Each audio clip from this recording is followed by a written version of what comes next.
Welcome back to the Manc Entrepreneur YouTube channel, and in today's episode I'm talking to you about how to make your first business plan.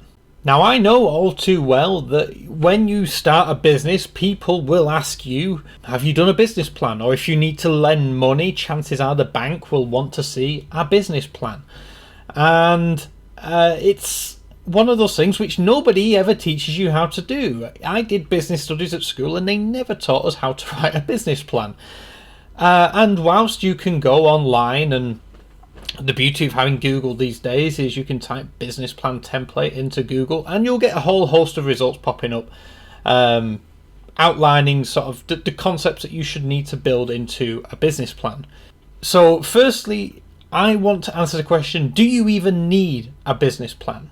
And the answer for me is always that if you do not need to lend money from a bank or anyone else, and you're sort of self-funding, or it's just going to be you doing it, then your business plan can just be up here. Whether you write it down on paper or not is up to you. You see, as an entrepreneur, chances are that you are going to be a doer and not a thinker. And thinkers like to plan, and perfectionists like to plan a lot and then never actually get things done. So let's think about your business idea from the get-go.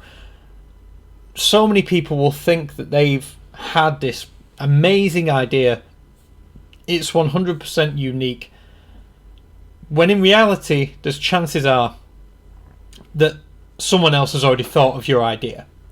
You know, we live on a planet of over 7 billion people, and to think that you are the only person who's had your idea, it's relatively slim that that's the case. It's not impossible, but I would say relatively slim. The difference is what people do with their ideas. And this is where a business plan or a business strategy can come into play. Now, whilst I would say it's okay to keep your business plan in here, if you are new to, if this is your first business, then I would say you definitely should at least get your ideas down on paper, because it just makes it all that more real, and you never know what other ideas and questions will get asked once you actually physically write them down. So my first tip would be, don't get hung up on the idea of making a perfect business plan. I don't think such a thing exists. But if you are going to write a business plan, which is what I'm going to sort of take you through today, in the plans that I've sort of written, not only just for myself but for other people in the past, the sort of the technique that I use, and hopefully it can bring some value to you. So firstly, I would take the idea, your idea needs to be seen more of a strategy, and that is what the plan is. A good friend of mine, Richard Meldner, you've seen him on the interview that we did together here on the channel. He comes out with this fantastic line where you need to have a plan so you know what you're going to deviate from. And nothing has ever been truer. You can have the best plan in the world, but something is going to deviate you from that plan. Something's going to crop up that you didn't envisage, and you're going to need to adjust accordingly. So with that said, the first things that I would consider with your business plan is people. What is it going to take in order to get your business up and running? Is it just going to be you, or is it going to be a co-founder? Is there going to be a team of people?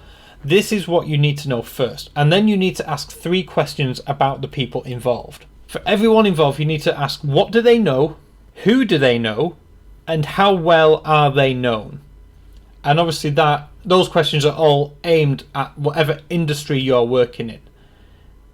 If you are trying to break into an industry which you've got no history in, or no history with, no prior knowledge about, and no influencers or any sort of players in that arena, it's going to be slightly harder for you. Working with the right people is very, very much a big step when thinking about your business plan, for most online businesses at least.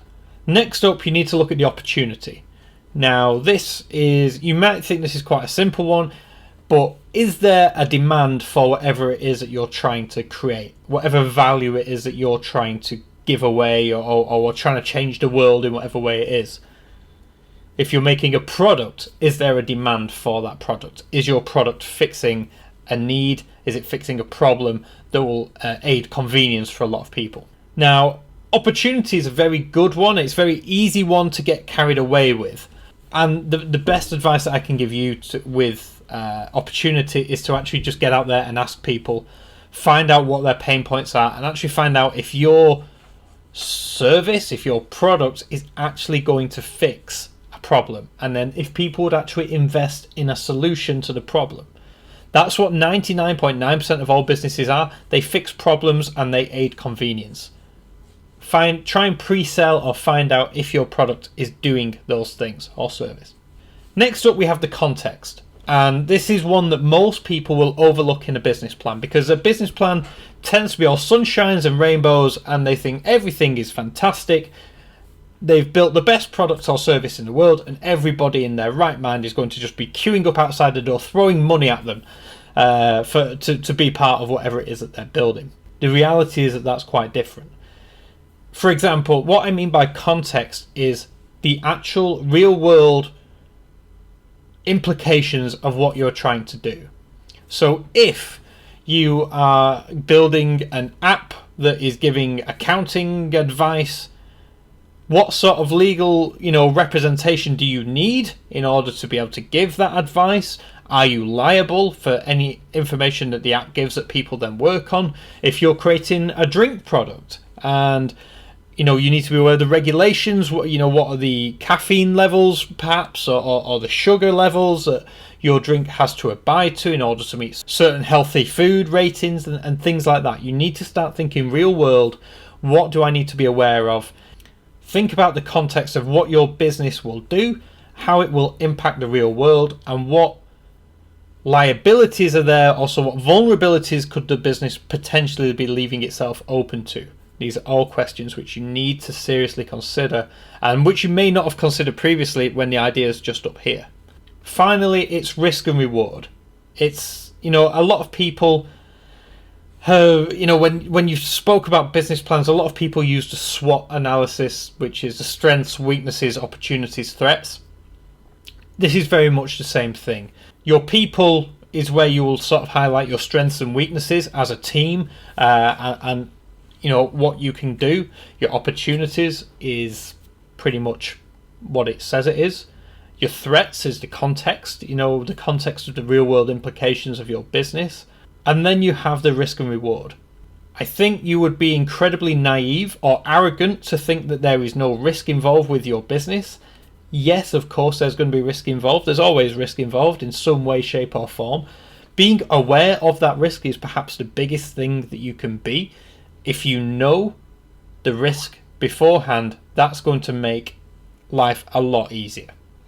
And like I said, don't be arrogant. Don't think that your business is risk-free. No business is. In fact, I'd say one of the best things you can do is, again, going back to that whole unique idea thing. If you're in an industry where someone has been and done it before, or been and tried it before, or you have existing competition, you need to be looking at what they are doing and how you can be better, or what failed businesses have done and what you can do so you don't go the same way. There is no there's no perfect plan. I couldn't give you a template and say, oh, this is how you lay it out. It largely doesn't matter. You could write a business plan today and you might not look at it for 5 years. But actually having something written down on paper or on a Google Doc or whatever it may be, just so you can reference it and just so you know that you have the answers to the questions that you need to answer, is a big thing. But don't let having a business plan hold you back. It doesn't need to be perfect. You don't need to cover all bases.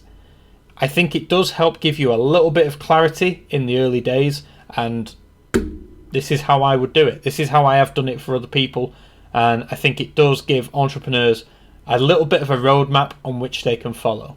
With that said, if I can help you with any questions that you have about writing a business plan or getting started or anything like that, let me know in the comment section down below. If it's particularly private, you don't want it out on the public yet, email me. Like I said, you can find my email on my About tab on the YouTube channel. Email me, I will get back to you 100%.